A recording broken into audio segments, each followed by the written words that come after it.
Pourquoi la planète la plus proche du Soleil reste-t-elle encore un mystère? On pourrait penser que Mercure devrait être étudiée de fond en comble. Elle est proche, elle est petite, elle est visible depuis la Terre depuis des milliers d'années. Les anciens astronomes l'observaient sans télescope, et les modernes sont équipés de technologies dont on n'aurait jamais rêvé autrefois. Mais la réalité était plus étrange que prévu. Au cours de toute l'histoire de l'humanité, seuls quelques engins spatiaux ont pu s'approcher de Mercure. Alors, qu'est-ce qui rend ce monde si inaccessible ? Une chaleur infernale, un froid glacial, une quasi-absence d'atmosphère, ce ne sont là que la surface du problème. Le véritable mystère réside dans la difficulté non pas de voir Mercure, mais d'y parvenir et de comprendre ce qu'il est réellement. Mercure, un monde de chaleur infernale, de froid extrême, d'atmosphère extrêmement raréfiée et d'immenses cratères. La minuscule planète a été activement étudiée au cours des siècles passés par les astronomes d'Assyrie, de la Grèce antique, de l'Égypte et de la Chine, ainsi que par les astronomes indiens et arabes. C'est au XVIIe siècle que Galileo Galilei a été le premier à observer Mercure à travers un télescope, alors qu'il étudiait les phases de Vénus. Ensuite, de nombreux scientifiques ont observé cet objet, notamment Pierre Gassendi, Giovanni Zuppi, John Bevis et Agan Schroeter. Les recherches se poursuivent encore aujourd'hui, mais désormais ce sont des engins terrestres qui gravitent autour de Mercure, recueillant des informations littéralement petit à petit.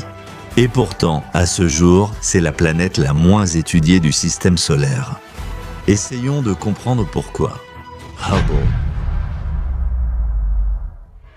Envoyer une sonde vers Mercure est une tâche trop complexe. C'est pourquoi seulement 2 sondes l'ont visité, Mariner 10 et Messenger. Actuellement, aucune sonde automatique terrestre n'était capable d'effectuer un vol direct vers la planète sans utiliser des manœuvres gravitationnelles à plusieurs niveaux. Pour atteindre une orbite hautement elliptique, la sonde doit freiner brusquement, alors que pour s'approcher de la surface mercurienne, il faut au contraire accélérer. Les transformations de vitesse consomment des quantités énormes de carburant. C'est pourquoi, dans toute l'histoire de l'astronautique, il n'a pas été possible d'envoyer un plus grand nombre d'appareils vers les environs de Mercure. Mais ceux qui ont visité l'orbite de la planète ont envoyé sur Terre de nombreuses photos et données qui aident à comprendre ce monde étrange.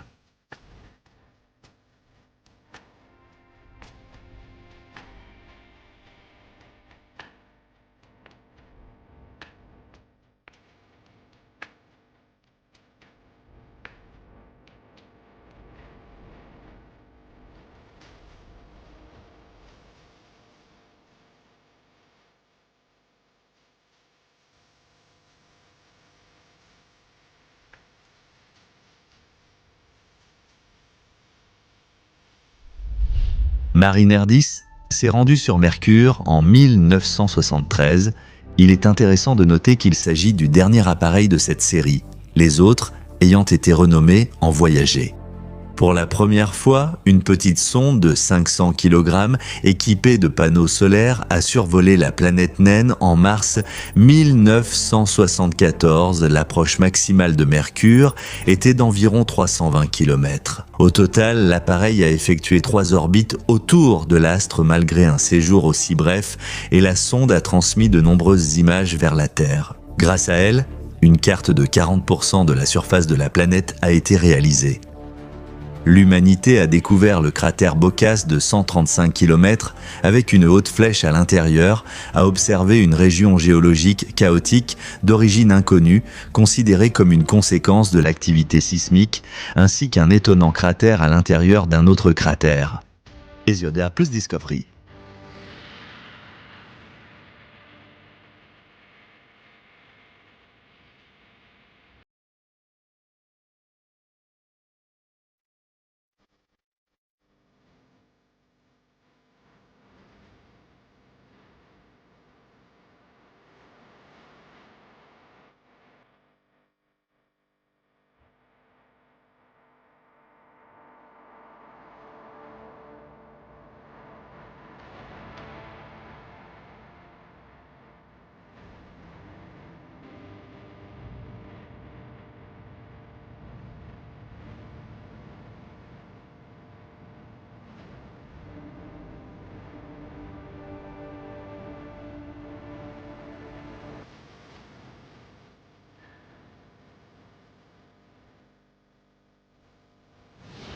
Marinidis a découvert pour la première fois que, par le nombre de cratères, Mercure surpassait même la Lune.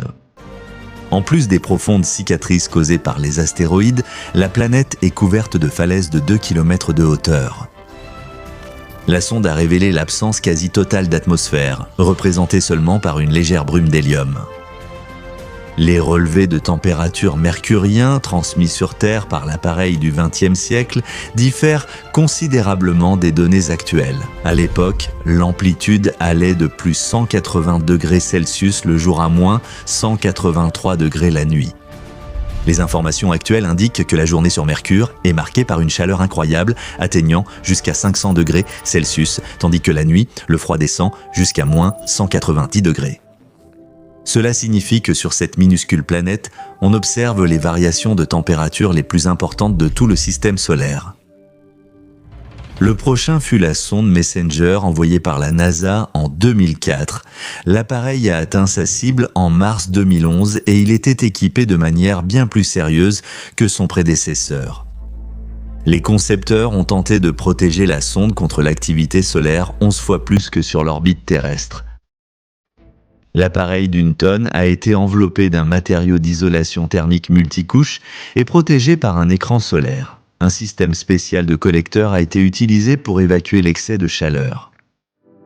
La sonde automatique interplanétaire était remplie d'équipements de recherche scientifique variés, des caméras pour la topographie et la prise de vue détaillée, des spectromètres mesurant les rayons X, gamma et les indicateurs de particules à haute énergie. Un altimètre et un magnétomètre ont été intégrés dans le corps de la sonde.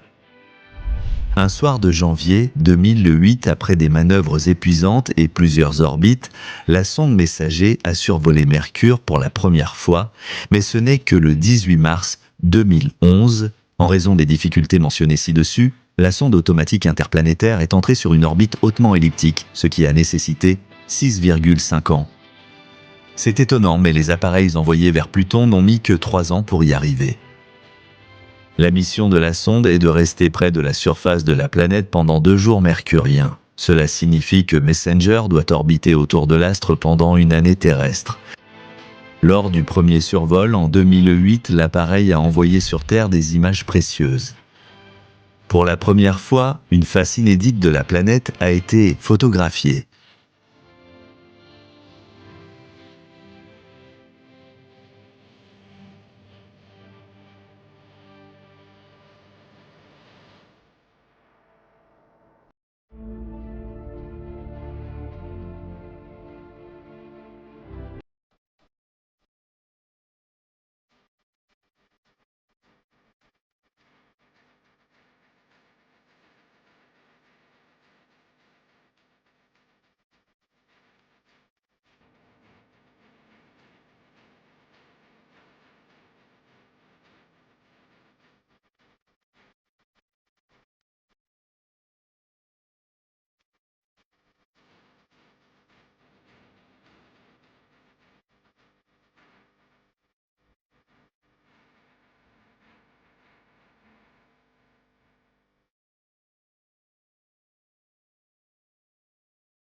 Au cours de la mission, jusqu'au crash de Messenger en 2015, plus de 227 000 images de Mercure ont été prises. En 2010, la sonde a réalisé un portrait de famille des planètes du système solaire. C'est un défi particulier lancé par Voyager en 1990.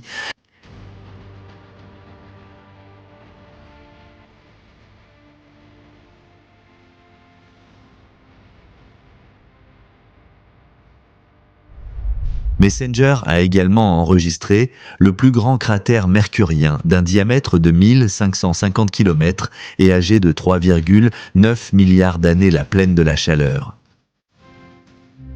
11 ans après son lancement depuis Cap Canaveral, Messenger, ayant épuisé tout son carburant et accompli sa mission avec brio, s'est écrasé sur Mercure près du cratère Yanochka. Malheureusement, le moment de l'impact n'a pas été enregistré, car ce côté de la planète n'est pas visible depuis la Terre. Mais la question principale qui se pose aux initiateurs de telles expéditions est la suivante. La possibilité de coloniser la planète, cet objectif est-il réalisable ? À l'heure actuelle, la planète est dépourvue de vie. On suppose qu'il y a de la glace d'eau sur Mercure provenant des comètes qui visitent périodiquement cet astre. La vapeur d'eau voyage à la surface et se dépose au fond des cratères polaires qui n'ont jamais vu la lumière du Soleil. Si l'on ne tient pas compte du voyage complexe vers Mercure, les mêmes méthodes que pour la Lune seront utilisées pour sa conquête.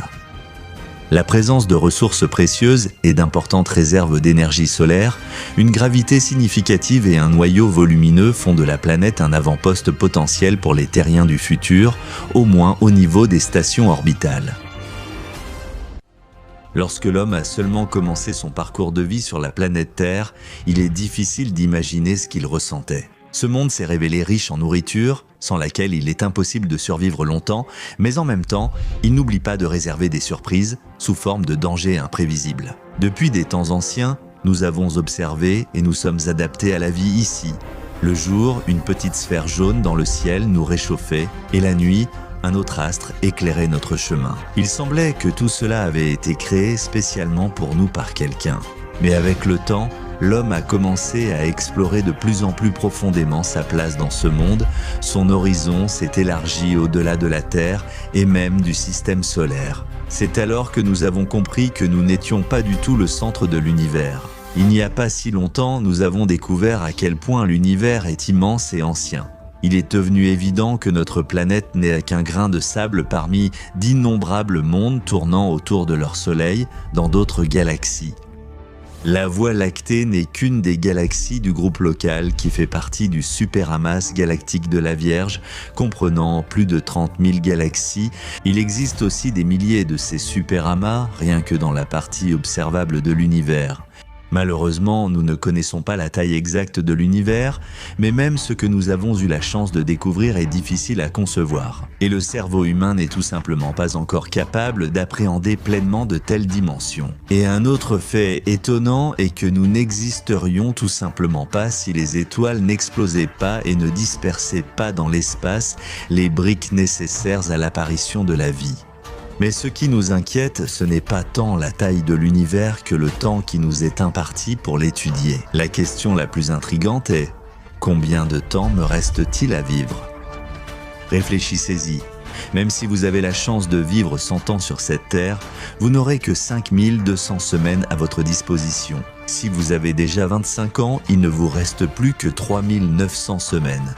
Si vous mourrez à 70 ans, il ne vous restera que 2340 semaines, le temps nous presse, et que va-t-il se passer ensuite? Tous les processus habituels de votre corps s'arrêteront, et la dégradation progressive de l'organisme effacera également votre personnalité, ce qu'on appelle la mort informationnelle. Bien sûr, il ne faut pas oublier la partie spirituelle, mais nous n'en savons pratiquement rien, et encore moins sur ce qui peut lui arriver après la mort. Notre vie est probablement tout ce qui nous est donné, et une fois mort, nous le resterons à jamais. Mais, si l'on y réfléchit, les plus de 13 milliards d'années passées sont passées inaperçues pour nous, ce qui signifie que les milliards d'années qui suivront la mort ne seront pas ressenties non plus. Selon l'une des théories sur l'évolution de l'univers, celui-ci doit mourir après un certain temps, donc vous ne serez pas les seuls à être morts. Tout cela semble assez triste et effrayant, ce sujet ne provoque que des frissons désagréables. C'est pourquoi nous vous proposons d'envisager un point de vue non scientifique et, sans aucun doute, subjectif, qui pourrait apporter une petite lueur d'optimisme. Alors, comprenez-nous bien, nous n'en savons pas plus que vous sur l'existence humaine. Qu'est-ce que cela signifie ? Admettez-le, il est douteux que des trillions d'étoiles soient apparues uniquement pour rendre notre ciel incroyablement beau. Comme si, par dérision, on nous avait donné une raison nous faisant comprendre que les humains ne sont pas les personnages principaux de ce tableau. Réfléchissez-y. Si l'univers prend fin, alors toutes nos erreurs et nos mauvaises actions ne signifieront absolument rien. Même maintenant, elles ne signifient de quelque chose que dans les limites que nous créons nous-mêmes. Mais au final, l'univers nous en libérera. Si notre vie est tout ce qu'il nous est donné d'expérimenter, alors c'est la seule chose qui compte vraiment. Il est peu probable que quelqu'un dirige l'univers, donc il ne devrait pas y avoir de règles ni de but propre à l'univers. Cela signifie que nous pouvons les créer nous-mêmes. Et tant que l'humanité n'a pas quitté la scène, nous avons la possibilité de vraiment vivre notre vie.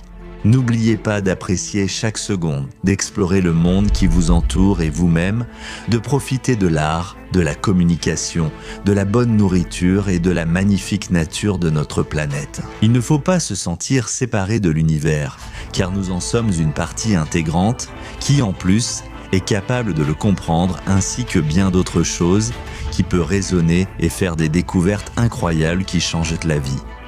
Nous avons encore tant de questions. Sommes-nous seuls dans l'univers? Que sont nos créations et notre âme? Qu'est-ce que la vie? Et percevons-nous vraiment la réalité correctement?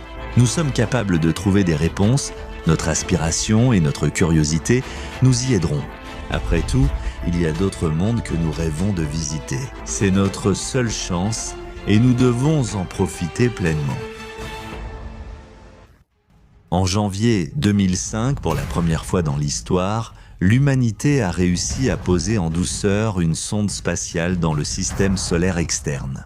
Il s'agit de la sonde Huygens, lancée en 1997 en tandem avec la célèbre station orbitale Cassini. Après environ 7 ans de voyage commun vers le gigantesque système de Saturne, Huygens s'est séparé de Cassini et a entamé un vol autonome vers Titan. Les images et certaines données transmises par la sonde se sont révélées inattendues et ont stupéfié les scientifiques. Qu'est-ce que Huygens a vu d'aussi étonnant et mystérieux sur Titan? Les questions éternelles sur notre place dans l'univers et sur la vie sur d'autres corps célestes poussent l'homme à chercher des réponses au-delà de la Terre, après les premières déceptions dans la recherche d'une Terre et dans la recherche de la vie sur Mars. L'attention des scientifiques s'est laissée porter sur Titan, le plus grand satellite de Saturne que Christian Huygens a observé pour la première fois en 1655. L'atmosphère exceptionnellement dense de Titan, qui a sérieusement intrigué les scientifiques, a été découverte par les sondes Voyager lors de leur passage près de Saturne. C'est précisément cette atmosphère aussi dense que mystérieuse du satellite qui est devenue l'objectif principal de la recherche. Après un mois de vol autonome vers Titan, Huygens a entamé sa descente vers sa surface. Cela a pris 2h28, mais en même temps, la sonde recueillait des informations, effectuait des mesures et photographiait la surface du satellite. Les parachutes ont légèrement ralenti la vitesse de la chute et l'appareil a percuté la surface à une vitesse d'environ 4,5 mètres par seconde. Et bien que l'atterrissage ait été en douceur, l'accélération due à la gravité était 15 fois supérieure à celle de la Terre, ce qui a provoqué des surcharges temporaires sur certains instruments. Le signal à peine perceptible de l'émetteur radio n'est parvenu sur Terre qu'après 67 minutes, c'est le temps qu'il a fallu aux ondes radio pour parcourir la distance de Saturne jusqu'à nous. Mais toutes les informations étaient transmises par Huygens à Cassini, qui assurait ensuite la retransmission vers la Terre. Au total, plus de 500 mégaoctets de données précieuses ont été reçus pendant 147 minutes de vol et encore 72 minutes depuis la surface. Après cela, tous les canaux de transmission d'informations ont été interrompus. Les premières images ont agréablement surpris les scientifiques. Ils ont découvert sur ce lointain satellite des paysages familiers à l'œil, tels que des montagnes, des plaines, des rivières, des lacs, des galets et des nuages. La surface des terres est parcourue de canaux sinueux et parfois on observe des traces de débordement des rivières. Ce monde ressemble-t-il vraiment autant à la Terre, tout comme sur notre planète? L'atmosphère de Titan est principalement composée d'azote, suivie par le méthane, et les rivières, lacs et mers sont constituées de méthane et d'éthane. Il y a les mêmes types de pluie. La température à la surface de Titan est d'environ 179 degrés, ce qui signifie que la glace ne fond pas ici. Huygens a enregistré du vent à une altitude de 9 à 16 km, avec une vitesse d'environ 26 km par heure. Cependant, à une altitude de 80 km, l'atmosphère est complètement calme, ce qui n'a pas encore d'explication. La sonde a même enregistré le bruit du vent lors de sa descente à la surface du satellite. À l'extérieur, le Titan, qui ressemble tant à la Terre telle que l'a vu Huygens, s'est avéré tout à fait inadapté à l'apparition de la forme de vie que nous connaissons. Mais après avoir étudié toutes les données transmises par Cassini et Huygens, de nombreuses hypothèses sur l'existence de formes de vie méthanogènes sont apparues. De plus, la modélisation montre qu'il existe peut-être sur Titan suffisamment de substances organiques pour amorcer une évolution chimique.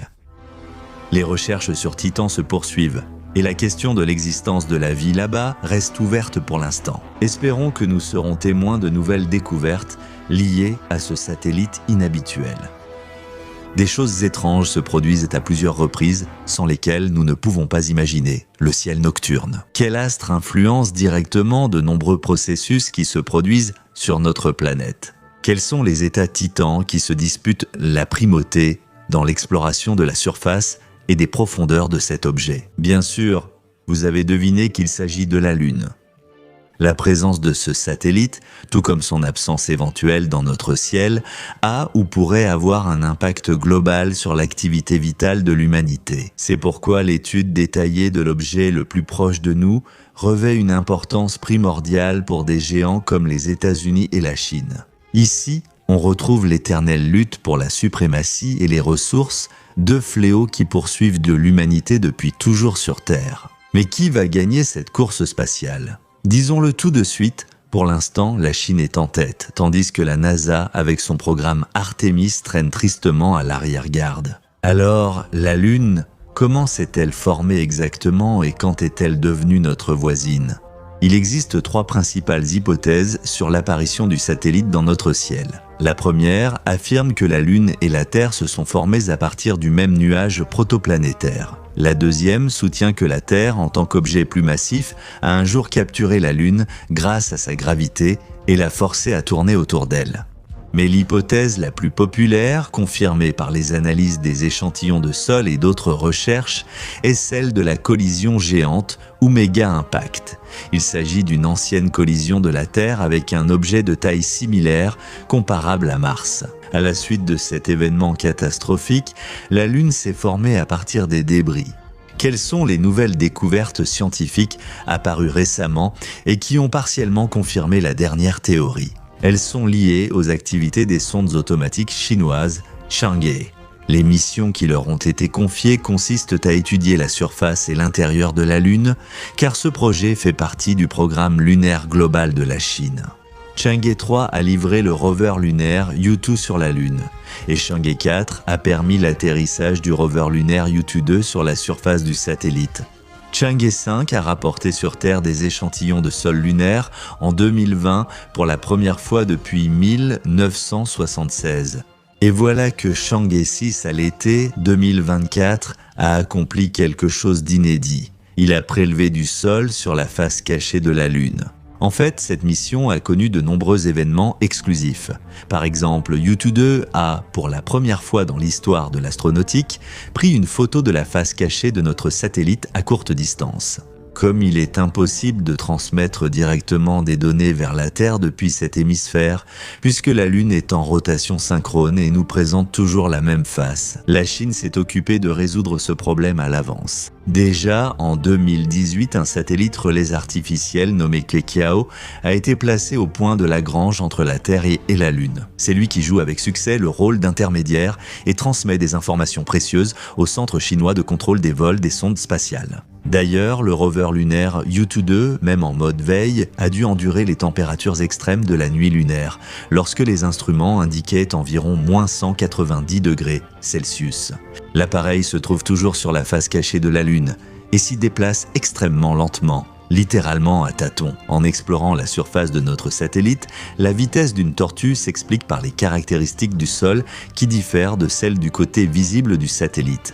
Dans le même temps, le rover lunaire est devenu le détenteur du record de durée d'exploitation puisqu'il a fonctionné sur la Lune pendant 340 jours terrestres, qu'a donc découvert l'appareil sur la face cachée de la Lune. En fait, la Chine ne se précipite pas pour partager avec le monde des nouvelles importantes et encore moins des scoops, en partie parce qu'elle ne souhaite pas aider ses principaux concurrents dans la course à la mission organisée par la NASA appelée Artemis. Cependant, certaines informations parviennent tout de même à filtrer dans les revues scientifiques Science et Nature et par conséquent sur les portails médiatiques. À l'heure actuelle, on sait que sur la face cachée de la Lune, un appareil chinois a découvert d'étranges perles de verre anorthositiques, qui sont très probablement d'origine due à un impact. Elles ont immédiatement été surnommées verres météoritiques. Apparemment, elles sont apparues ici à la suite d'attaques d'astéroïdes lorsque la surface fondait littéralement sous l'effet des températures élevées provoquées par les impacts.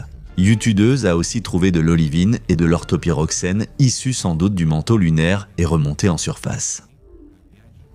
Dans les conditions de l'impact, les niveaux de radiation à la surface du satellite ont été mesurés, d'ailleurs pour la première fois aussi. Il s'est avéré que ces paramètres sont presque 2 fois plus élevés que sur les ISS et 200 fois plus élevés que sur la surface de la Terre. Une expérience biologique unique a également été réalisée à bord du module d'atterrissage. Dans un conteneur spécial se trouvèrent des graines de pommes de terre, de colza et d'autres plantes, ainsi que des œufs, des mouches et des drosophiles. Après l'alunissage, les graines ont été automatiquement arrosées et par la suite, certaines d'entre elles ont germé, ce qui est devenu une sensation biologique, car c'est la première fois que des graines germent à la surface d'un autre corps céleste. Quelle découverte du rover lunaire Yutu-2 a le plus intrigué le public? Un objet étrange que l'appareil a repéré en décembre 2021 à environ 80 mètres de lui. C'était un objet de forme cubique à la destination inconnue, mais cela ne semblait être le cas que de loin. En s'approchant, il s'est avéré que c'était une pierre à la configuration originale, très probablement détachée de quelque chose de plus grand et projetée depuis les profondeurs du cratère. À ce jour, Yutu-2 reste dans le cratère von Karman, poursuivant ses observations et entrant périodiquement en hibernation à l'arrivée de chaque nouvelle nuit lunaire. C'est ainsi que la Chine s'est retrouvée en tête du monde et a été la première à commencer à explorer la face cachée de la Lune, la plus mystérieuse et la moins étudiée. Que peut-on dire à propos de Chang'e 5 ? Où et quand l'appareil, nommé d'après la déesse chinoise de la Lune, s'est-il posé ? Le 1er décembre 2020, la sonde automatique de retour s'est posée avec succès sur un plateau basaltique âgé d'environ 2 milliards d'années, situé dans l'océan. C'est la plus grande mer lunaire de l'hémisphère visible de la Lune. L'océan des tempêtes mesure environ 2500 km de diamètre et sa superficie est d'environ 4 millions de kilomètres carrés. Chang'e 5 ne s'est pas simplement posé sur la Lune, il a également prélevé plus d'1 kilogramme d'échantillons de sol lunaire dans cette zone et les a rapportés sur Terre. La capsule est tombée dans la steppe sauvage de Chine, dans une région appelée Mongolie intérieure, ce qui a surpris les scientifiques lorsque les résultats partiels de l'étude des échantillons de sol lunaire ont été rendus publics. L'âge des roches trouvées sur le plateau basaltique était d'environ 2,5 milliards d'années. Ce n'est pas surprenant car l'emplacement est relativement jeune, mais un fragment était beaucoup plus ancien, son âge étant estimé à environ 4,2 milliards d'années. Sa présence ici reste un mystère, tout comme le fait que parmi les billes de verre en forme de petites sphères, on ait trouvé des échantillons très jeunes dont l'âge ne dépasse pas 123 millions d'années. Cela contredit totalement la théorie selon laquelle le volcanisme sur la Lune se serait arrêté il y a environ 2,5 à 2,9 milliards d'années. Mais pourquoi n'avons-nous pas observé d'éruptions volcaniques lors de l'observation visuelle de notre satellite, alors que de tels événements, même à petite échelle, peuvent être remarqués au télescope? La réponse à cette question reste inconnue pour l'instant. Quoi qu'il en soit, cela remet en question les conceptions actuelles sur la géologie du satellite et nécessite des recherches supplémentaires. Quelles autres découvertes spectaculaires la communauté scientifique attendait-elle liées à la mission? Un nouveau minéral phosphaté a été découvert par Chang'e 5, le 6e élément trouvé par l'homme à la surface de la Lune. De plus, les scientifiques chinois ont extrait de l'eau à partir des échantillons de sol lunaire. Cela s'est produit lors du chauffage du matériau. Ici, l'application pratique des connaissances entre en jeu, par exemple lors de la colonisation de la Lune ou de la création d'une base de transit sur celle-ci. Si l'on peut obtenir 76 ml d'eau à partir d'1 gramme de sol lunaire, alors à partir d'1 tonne, on obtiendra déjà 76 litres d'eau, ce qui suffira à une 50aine d'astronautes pour une journée entière. Cela change fondamentalement la perception de la surface morte du satellite et rend les projets de son exploitation beaucoup plus réalistes. Et enfin Chang'e 6, en quoi cet appareil a-t-il pu surprendre l'humanité? Tout d'abord, il a surpris par le fait qu'il a, pour la première fois dans l'histoire, rapporté sur Terre 2 kg de sol provenant de la face cachée de la Lune, plus précisément du cratère Apollo. En même temps, l'appareil a déployé sur la surface le drapeau national de la Kesa. Aucun attribut terrestre n'avait jamais été présent à cet endroit auparavant. S'appuyant sur l'expérience de la station automatique précédente, Chang'e 6 a livré des échantillons de sol sur Terre le 25 juin 2024, et ce, dans la même région, la région autonome de Mongolie intérieure. Les premiers résultats de l'étude des roches provenant de la face cachée de la Lune sont très peu couverts dans la presse scientifique. En particulier, il est indiqué que le sol à cet endroit est plus poreux et meuble et que l'échantillon contient beaucoup de plagioclase. Ce minéral est considéré comme magmatique et assez répandu dans l'espace. Par exemple, il a été trouvé sur l'astéroïde Itokawa. Un autre point important, le sol livré contient extrêmement peu d'éléments rares comme le potassium et le phosphore, les soi-disant CRIP. Ce fait distingue considérablement cet échantillon de ceux qui ont été rapportés par la sonde Chang'e 5 et la mission Apollo. Ceci constitue une preuve supplémentaire à quel point les hémisphères visibles et cachés de la Lune diffèrent par leurs caractéristiques physiques et géologiques. Il convient de noter de façon moins évidente qu'une telle différence, ainsi que la découverte de roches similaires à celles de la Terre, peut constituer une preuve indirecte de la véracité de la théorie du méga-impact.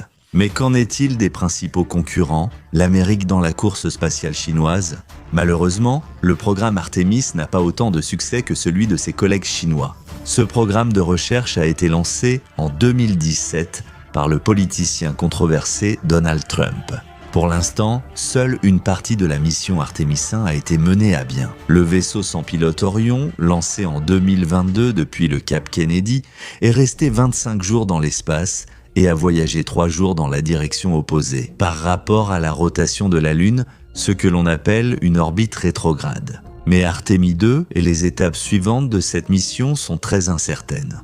Il prévoyait un vol habité du même vaisseau Orion, puis l'atterrissage des astronautes à la surface de la Lune et le lancement de la station lunaire Gateway. Cependant, même si ce plan devait un jour se réaliser, les Chinois sont actuellement bien en avance sur leurs concurrents et le problème ne réside pas seulement dans la simple compétition entre pays. En effet, si la sonde automatique de la République populaire de Chine parvient à découvrir des ressources précieuses sur la Lune, il est tout à fait possible que les représentants de ce pays monopolisent la zone explorée de notre satellite, n'y laissant accéder personne d'autre. Les projets de la Chine visant à atteindre le pôle sud de la Lune suscitent des inquiétudes particulières, car, selon les prévisions des scientifiques, il pourrait s'y trouver une grande concentration de glace d'eau. Lisez entre les lignes. Il s'agit d'une ressource précieuse, surtout dans la perspective d'une future colonisation. Quant aux États-Unis, pour l'instant, ils n'ont que des projets à long terme. D'ici 2030, un atterrissage au pôle sud de la Lune. En 2031, un atterrissage lunaire avec équipage. En 2032, un débarquement sur le satellite avec livraison d'un croiseur lunaire, et ainsi de suite. Avec la mission Artemis 10 qui prévoit un séjour prolongé des astronautes à la surface de la Lune jusqu'en 2035. À votre avis, est-il possible de réaliser ces plans ambitieux et qui atteindra ces objectifs en premier ? Même partiellement, compte tenu de la vitesse à laquelle avancent les technologies chinoises, ainsi que de l'enthousiasme, voire du fanatisme des scientifiques de l'Empire du Milieu, la réponse à cette question est évidente. Il est certain qu'on ne peut pas dire que la NASA reste inactive.